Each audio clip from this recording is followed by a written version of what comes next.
Então agora a gente vai analisar como que o capacitor vai se comportar quando a gente coloca ele na saída de um retificador. Então, para simplificar a nossa análise, eu vou fazer aqui o desenho rapidamente de um retificador de meia onda, que é o que a gente já conhece, retificador de meia onda, também chamado aí de RMO.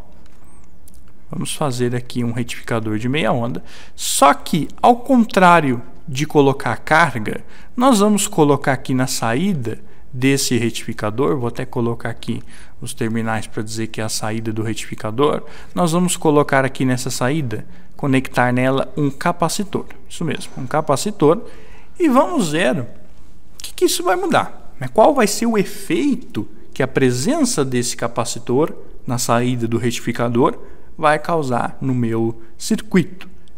Então olha só, nós sabemos que a forma de onda da entrada do sinal é uma forma de onda alternada senoidal. Então nós temos então essa forma de onda aqui na entrada.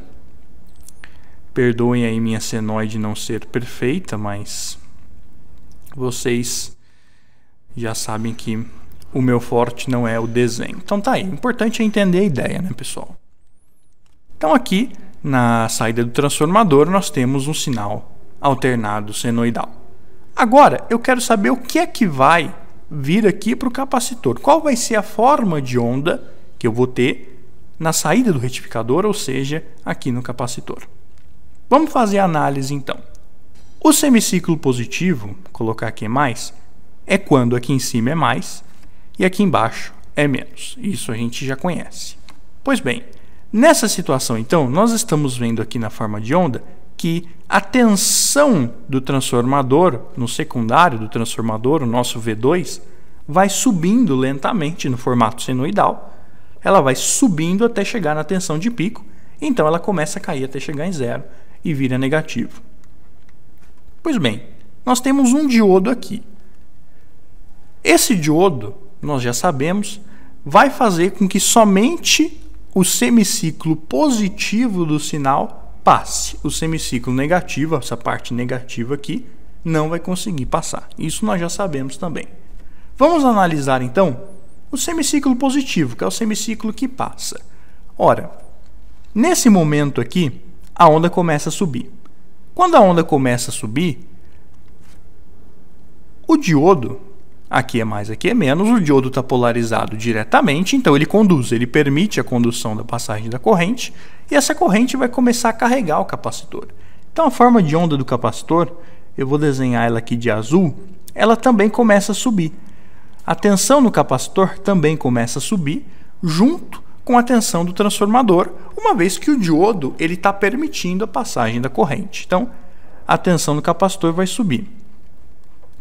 Percebam que eu estou fazendo uma diferença entre a onda vermelha nossa, vamos colocar aqui, é o nosso V2, e a onda azul, também vamos já deixar desde já claro, é no capacitor. Por que é essa diferencinha aqui? Por que a onda do V2 ela está um pouquinho para cima do capacitor? Justamente porque parte dessa tensão fica no diodo se estivermos trabalhando aí com um diodo real. Se for um diodo de silício, fica aproximadamente 0,7 volts. Se for um diodo de germânio, aproximadamente 0,3. Então, de toda a tensão que é produzida aqui no secundário do transformador, sempre vai ficar um pouquinho no diodo e, portanto, a tensão que vai para o capacitor propriamente dito vai ser um pouquinho menor do que a tensão gerada aqui. Tá ok? Então, por isso que eu estou desenhando a onda do capacitor um pouquinho para baixo em relação ao V2, que é justamente essa diferença do V-gama, que nós já estudamos no início do curso. Então, com o diodo polarizado diretamente, ele conduz e a corrente começa a entrar no capacitor e a carregar o capacitor. Então, a forma de onda no capacitor vai seguir a mesma forma de onda do V2. Tá claro até aqui? Pois bem, isso vai acontecer até que a tensão do transformador, o V2, chegue no seu valor de pico. Quando a tensão V2 chegar no valor de pico, obviamente que ela vai começar a cair. Mas aí vai acontecer um negócio extremamente interessante. Quando a tensão V2 começar a cair, olha só, vamos dar uma pausa aqui no tempo. Ó, paramos nesse momento aqui em que o V2 está na tensão de pico. Pausa na simulação. Nesse instante, o V2 está na tensão de pico e o capacitor também está ali bem pertinho, praticamente na tensão de pico também. Nesse momento, então, eu posso dizer o seguinte, olha só para a gente simplificar as coisas. Se o meu V2 de pico, o meu V2P, vamos supor que ele seja de 15 volts, tá certo? A tensão no meu capacitor, a tensão de pico no meu capacitor, vai ser os 15 volts que está aqui, menos aí o V gama, vamos supor um diodo de silício, então menos 0,7, vai ser então 14,3 volts. Então a tensão aqui é 14,3, a tensão no V2, no pico do V2 é 15. Então o capacitor ele está carregado com 14,3 volts. Vamos colocar aqui. Isso é só um exemplo, tá, pessoal? 14,3, enquanto que o V2 está com 15 volts. Tá claro até aqui, né, pessoal? Então a gente deu um pausa naquele instante do tempo em que o V2 atinge o pico. A partir desse instante, o que vai acontecer? O V2 vai começar a cair. Então o V2 vai começar a cair, ele vai de 15, vai para 14, 13, 12, vai começar a cair até chegar aqui em zero. Pois bem, a gente não tem um diodo aqui. O que vai acontecer então? Quando o V2 começar a cair, a tensão no capacitor não vai cair. A tensão no capacitor vai continuar em 14,3 volts. Ela não cai mais. Por quê? Porque quando essa tensão aqui começar a cair, por exemplo, vamos imaginar aqui que ela caiu de 15, não está mais com 15, tá, pessoal? Ela está agora, por exemplo, com 14 volts. Então vamos colocar aqui 14 volts. Então ela começou a cair, ela caiu um pouquinho, está aqui em 14 volts, nesse ponto aqui. O que acontece? Eu tenho 14 volts no V2, ele caiu um pouquinho, então eu tenho 14 volts. E do outro lado, eu tenho o meu capacitor carregado com 14,3 volts. O que acontece então? Qual é que tem a maior tensão? Ora, a maior tensão está onde? Está no capacitor. A gente não tem um diodo aqui? Como que esse diodo está polarizado agora? Ele está polarizado reversamente, porque de um lado aqui eu tenho 14,3 volts e do outro lado aqui eu tenho só 14 volts. Então ele está polarizado reversamente. A maior tensão está no catodo e a menor tensão está no anodo. Então se o diodo ele está polarizado reversamente, isso quer dizer o seguinte: essa tensão aqui que estava no capacitor, ela não consegue voltar para o transformador. Ela não consegue voltar por causa do diodo. O diodo não deixa ela voltar porque o diodo está polarizado reversamente. Logo, quando a tensão no secundário aqui cair para 14, 13, 12, 11, 10, 9, 8, 7 e assim por diante, por mais que ela caia, o capacitor continua em 14,3. Porque o diodo não deixa essa tensão voltar.